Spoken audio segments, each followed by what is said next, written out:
नमस्कार। मातृशक्ति और पितृशक्ति पिछली वीडियो के बाकी हिस्से में मैं आगे बताने का प्रयास कर रहा हूँ कि कैसे वैश्विक षड्यंत्रकारी 70 के आसपास, वैसे तो पुराने से लग ले 90 क्या 1700 से चल रही है ये लड़ाई, लेकिन इसका 70 के आसपास के एक दौर में गैट करके इनका एक संगठन था जिसका उद्देश्य था कि उनकी वो जो आर्थिक शक्ति जो बैंक उन्होंने बना रखे थे वो आज लगभग 3 देश छोड़ करके क्यूबा, ईरान और नॉर्थ कोरिया, उत्तर कोरिया, बाकी सब देशों में वो बैंक स्थापित हैं भिन्न भिन्न नाम से। उनमें ये मुखौटे ट्रस्ट के नाम पर, वर्ल्ड बैंक के नाम पर, वॉलमार्ट के नाम पर, अन्य अन्य तरीके के संगठन या उद्योगपति उनके मुखौटे हैं, ये चेहरे हैं 100-150 लोग दुनिया भर में। उनमें हमारे चेहरे भी शरीक हो गए हैं वर्तमान सरकार के सहयोग से। और उनका एक एजेंडा था कि जो हमारा बैंक आर्थिक शक्ति है उन विकसित देशों के अलावा जो अनडेवलप्ड क्षेत्र हैं, बैंक हैं, उनमें ये बैंक निजी के क्षेत्र में लाया जाए। इंदिरा गांधी जी का मैं धन्यवाद दूंगा, 1968 में उन्होंने भारत के निजी बैंकों का राष्ट्रीयकृत किया, लेकिन दुर्भाग्यवश 91 में ये निजी बैंकों का जो आर्थिक महाशक्ति थी उनके द्वारा फिर इन अर्धविकसित देशों में खोले गए।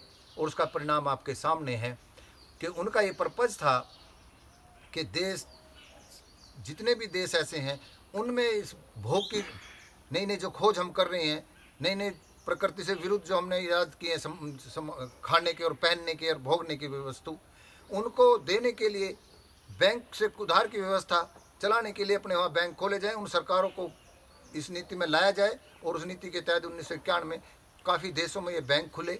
और घी लेकर कर्जा लेकर घी पीना, वो स्थिति हमारे देश की या दुनिया की आई। और उसकी वजह से उनका ये एजेंडा था कि जिससे बैंक जब कर्जे घाटे में जाएंगे तो वो उस समय के शासकों को दबाव देंगे, अर्थव्यवस्था बिगड़ गई है तो वो शासक, इनके जो संगठन है वर्ल्ड बैंक, अन्य अन्य तरह के जो संगठन है, उनसे वे शासक उधार लेंगे। जब उधार लेंगे तो वो अपनी नीतियाँ उस देश पर थोपेंगे। उसी का एक परिणाम फिर एक डेवलप हुआ 1945 में WTO, वर्ल्ड ट्रेड ऑर्गेनाइजेशन। इसका भी उद्देश्य यही था कि जो पश्चिम के देश, शक्तिशाली देश हैं, विकसित देश हैं, वहाँ पर आबादी कम है। कृषि को उन्होंने देखा कि उद्योग का तो मैंने पहले बताया था कि भाई उसमें तो एक लिमिटेशन है, उसको नए नए तरीके से आपको हथकंडे अपनाने पड़ते हैं। कोरोना काल जैसा आया, इसमें भी दिखा दिया कि भाई एक वायरस ने पूरी दुनिया को हिला दिया है और कुछ चंद पूंजीपतियों की आर्थिक शक्ति बढ़ रही है। उसमें भी ये था कि भाई एग्रो इंडस्ट्री को ग्लोबलाइजेशन के नाम पर, वैश्विक खुला बाजार करने के नाम पर, जिससे कि इनका जो उत्पाद है कहीं पर भी इनका टैक्स ना लगे। तो उस विकसित देशों की आबादी कम है, वहाँ पर किसान घट गए हैं। इन्हीं संगठनों की कंपनियां एग्रो इंडस्ट्री को चला रही हैं। 2% या कुछ मरणासन किसान है, बाकी सब इनके पास आ चुका है। उसके उत्पाद और उसका सब चीज़ जितने भी खेती के संबंध में है वो सब उनके पास है। लेकिन उनका दिक्कत क्या थी कि जो घनी आबादी नहीं है, आबादी कम है और खपत कम होने के कारण, उत्पाद ज़्यादा होने के कारण उसको कहाँ बेचें। तो ये WTO के गठन के करने के बाद इन्होंने साइन कराया, हमारे देश के उस समय के शासक प्रतिनिधि ने बिना आँख कान दिमाग बंद करके हस्ताक्षर कर दिए। उसका दुष्परिणाम आज ये किसान कृषि बिल है जो विदेशी ताकतों के द्वारा गवर्न है। हमारी सरकारें नतमस्तक हैं। उसी का ये पीछे भी बोल चुका, बार बार फिर दोहरा देता हूँ कि उस शर्तों में ये था कि 10% से ज़्यादा आप सब्सिडी नहीं देंगे, 10% से आप अपने गरीब जनता के लिए खरीदारी नहीं करेंगे।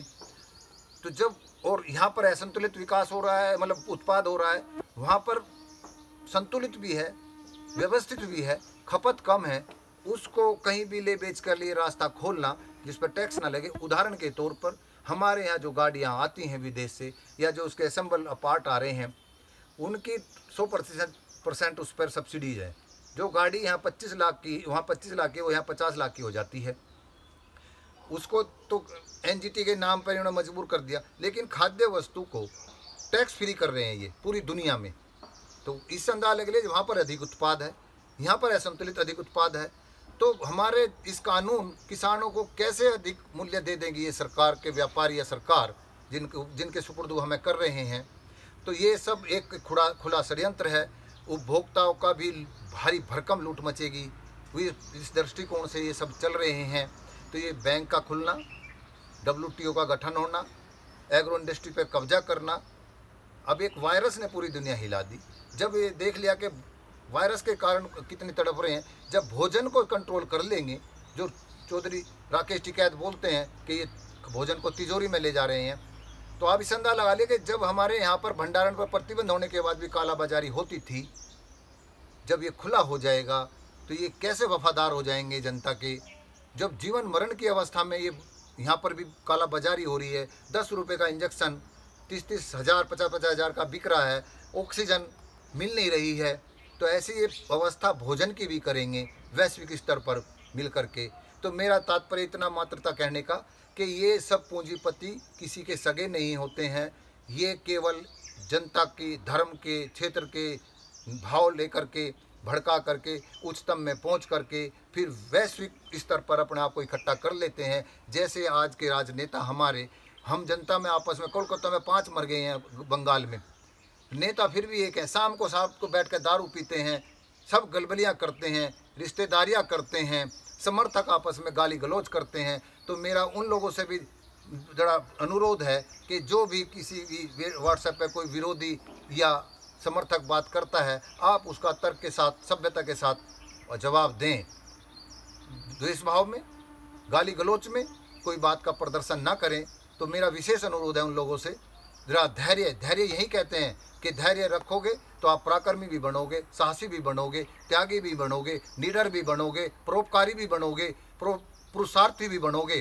तो धैर्य ही सारे मनुष्यता की जननी है। इन्हीं भाव के साथ इसमें और आगे भी बोलूँगा। मैं अपनी वाणी को विराम देता हूँ। नमस्कार।